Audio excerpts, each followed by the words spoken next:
So never fast stage. That wasn't too bad. Indeed. And I think the same thing stands. Sega doesn't want it to be redundant.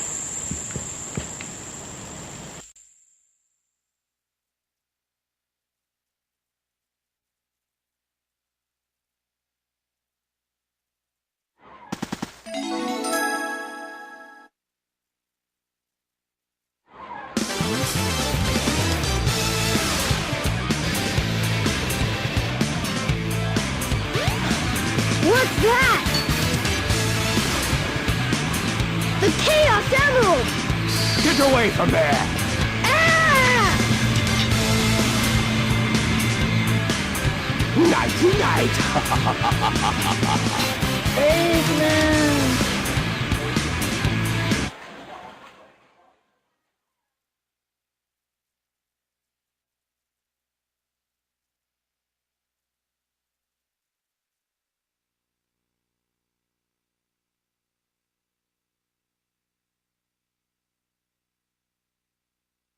Sonic, what happened to the Chaos Emerald? Eggman got one of them, but the other one's safe. He must be getting desperate. Now the Emerald count is 2-1 and Eggman's winning. Let's get a move on. So we've got to get a move on. As Tails said. 2-1 is no good. We gotta get a move on.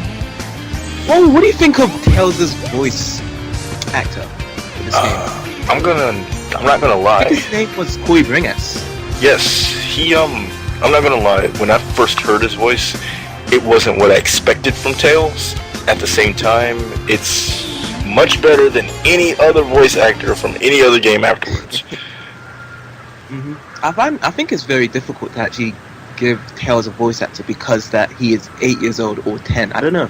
Like, they change the ages all the time for Tails, but he is a kid, and they've never had a good voice actor for him. To me, this voice actor was okay. I mean, I enjoyed it. It's just that if I'm going to hear Tails talk for the first time ever, it just wasn't what I was expecting. I mean, I didn't grow up watching the cartoons all the time, so I don't really remember what he sounds like on the TV shows, but I expected him to sound kind of just a little bit more grown up, you know, even though he's 8. Yeah, this one's definitely what I think is the typical teenager voice. He has that teenage feel to it, but it's just that he's trapped in a kid's body. But if you haven't listened to the kid shows for Sonic, for Tails' voice, he has much more of a kiddie voice, so it's much more directed to the modern Tails voice. I think they've kind of had that same type of voice for Tails, but definitely in this game they had the teenage voice, and it's definitely different from the cartoon shows.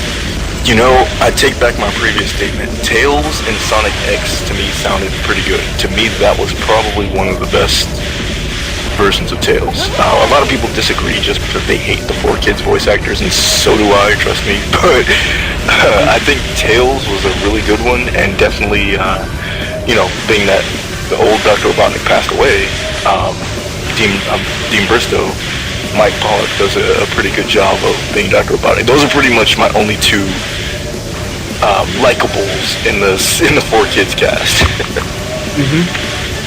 Because Mike Pollock's doing a great job at the moment, that he's getting all the congrats of being Dr. Robotnik in the recent games. He has some flaws, you know, sounding too high-pitched, his voice sometimes. Or not high-pitched, just a little too high. He doesn't have that ho Sonic. He's more like Sonic, wait, you know. So he is learning to do, I guess, but he does a great job, and he's a great replacement for the late Dean Bristow. You know, rest in peace, Dean.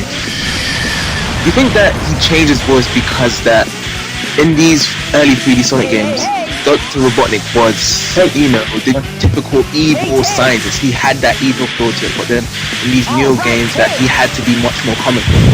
That's why he had a much higher pitched voice. I think they tried to make him go for a comical thing, but in the end it sounds kind of awkward. It started with, I want to say Shadow the Hedgehog. Because in Sonic 06, he was all serious. He was all, you know, he was on point. He was exactly how he needed to sound. But by the time you got to Shadow the Hedgehog, it was kind of like, meh. And then Sonic Unleashed, it was just like, what is going on here? So, he collected another Chaos Emerald after losing 2 from... Actually, I think he collected 1 during that cutscene. But anyway, we've got another Chaos Emerald, and we collected the Chaos Emerald before Sonic yet again through a snowboarding sequence. So, was that action stage fairly easy to do? Yes. It was all snowboarding. We didn't have to go through the platforming sections, so that made it fun. We get to see more rivalry between Sonic and Tails, you know, that big brother, little brother relationship. Even though they're not related, to me that's like one of the best representations ever of how a true friendship should be. So now we are going off to fight a familiar buddy in the franchise. I wonder who could that be? It's gonna be Knuckles! Knuckles! He's rougher than the rest. Better than the rest, is it? Oh. Yes, you do. You was singing that to me earlier.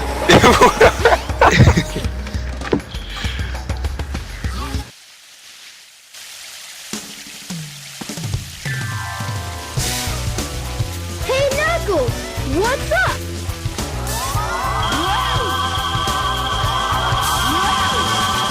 What are you doing, Knuckles? Don't mess with me now. Just hand over the emeralds you have. Quick! No way, Knuckles!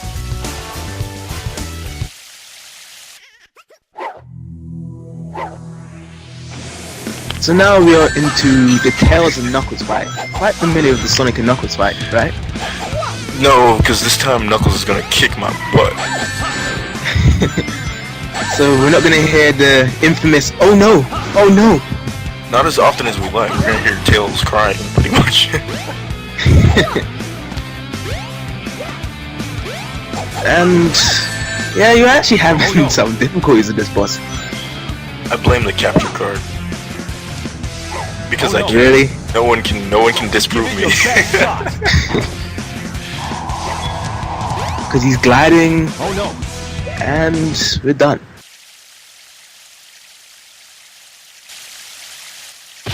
Whoa! Oh no, the emeralds!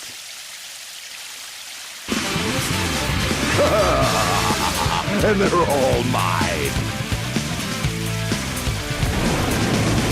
Eggman's back! He's got the emeralds! You two are fumbling idiots. You know that.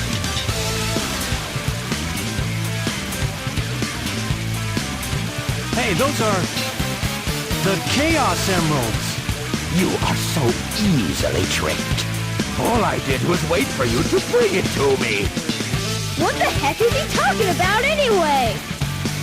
Don't you realize when you've been tricked? Tricked? No one makes a fool out of me. Way to go, knucklehead! 4! Count them! 4 emeralds. I summon chaos! Come forth!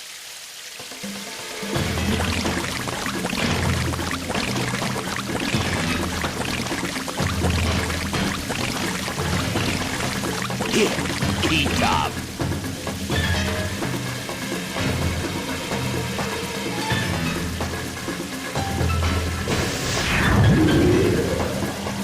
Oh no! It's changing again! We gotta stop this fast!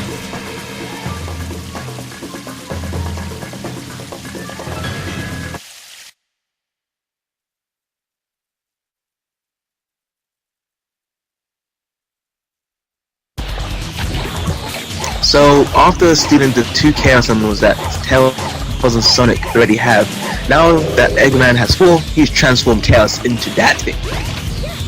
And now we're in a familiar boss fight, so how's this gonna plan out? Well, this one's gonna be a little bit cheaper, but one of Chaos's normal attacks, it's actually gonna hit Tails. If you notice, you never get hit by it with Sonic or Knuckles. It only can hit Tails because, you know, if you're flying in the air and he does this attack, it's going to hit you. And you'll see that in just a sec here. So does the camera sometimes restrict your movement around this big open area when you're fighting PS4? Believe it or not, for Tails, no, but for everyone else, yes. I don't know if it's because he can fly, but even the points where I don't fly, the camera is like right where it needs to be. I know sometimes with Sonic, you can't even really see his feet, you know, touch the ground because the camera is so active all the time. So with the jet anklet on Tails, does it prove beneficial to actually fly from one place to another and avoiding the hits from Chaos? Yeah, it makes for a lightning quick transition, you know, when you're trying to just fly somewhere quickly and boom, you can land just that quick. So it seems that Chaos doesn't want to come up. Oh, now he does.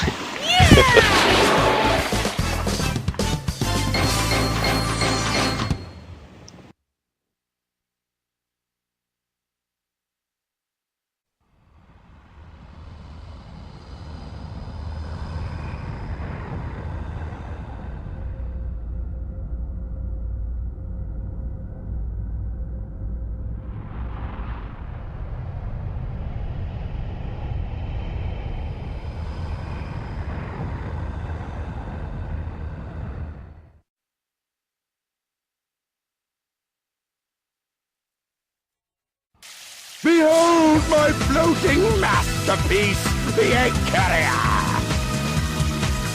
But it pales in comparison to the power of chaos. Adieu, until we meet again, my friends.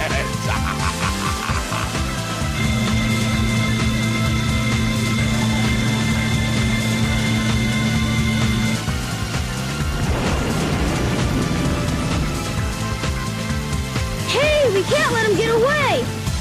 Let's get to my workshop and we'll take the tornado! Yeah!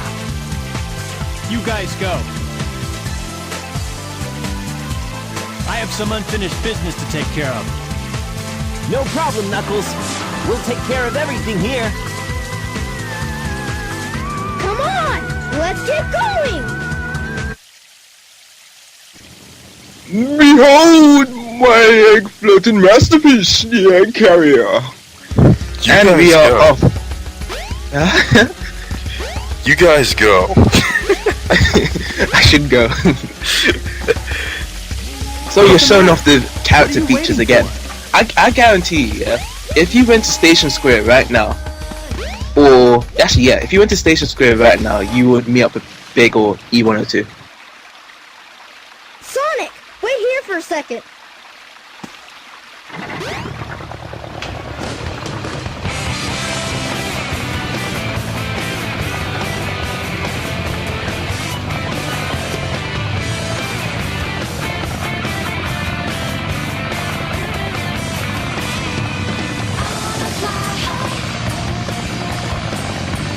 Sonic, hop in!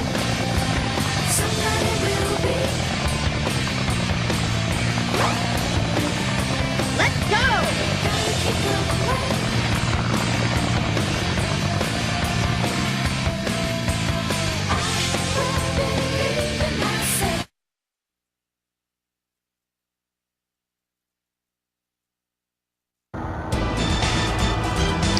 So yeah, if you went to Station Square, you would actually caught up with Big or Gamma, I guess, right? Or maybe Amy.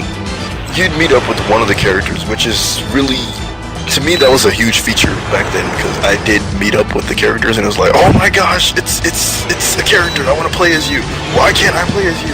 How come it doesn't say you have unlocked this character? And I just was so excited about it back then.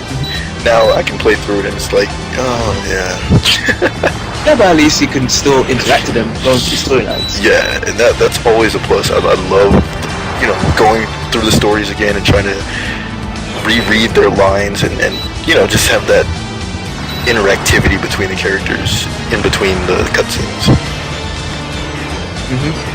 Because you said that before in the Sonic story that you wanted much more stuff to do in the adventure fields, and there are some stores you can go into, but there's nothing really to do. All you can just do is talk, and you wanted to collect more features and items, and that most shops and stores are blocks, and it's just there for just being there. And yeah, like the characters do add much more replay value if you do go over there and just check it out instead of going straight to what you gotta do. Exactly. I remember when I first played it, after every cutscene, I would just check all the adventure fields just to talk to different people. I remember being the matchmaker as Amy, hooking up that chick, you know, from the burger shop with that guy, and that was pretty funny to me, and just things like that make an impression. But anyway, we are off on the Red Tornado, if that's what it's called. Or did they say Tornado 2, Tornado 1? Because I think it might be Tornado 2, because the original Tornado was in the classic games, right? Well, technically this is just the Tornado. However, I agree with you there, this is definitely not the first one. There has been some type of argument that whose Tornado is that, because that some people say it's Sonic's Tornado or it's Tails' Tornado, whoever built it. So who do you think Tornado is this one? Sonic and Tails. As far as building it, Tails built it. However, I don't know if you ever had one of those best friends that you grew up with where you guys both pull your money to buy something. You know, that's kind of what the Tornado is to Tails and Sonic. It's just like the plane. It's not Tails's, it's not Sonic's, it's just there. And same scene as last time. We were crashing down into the voyage.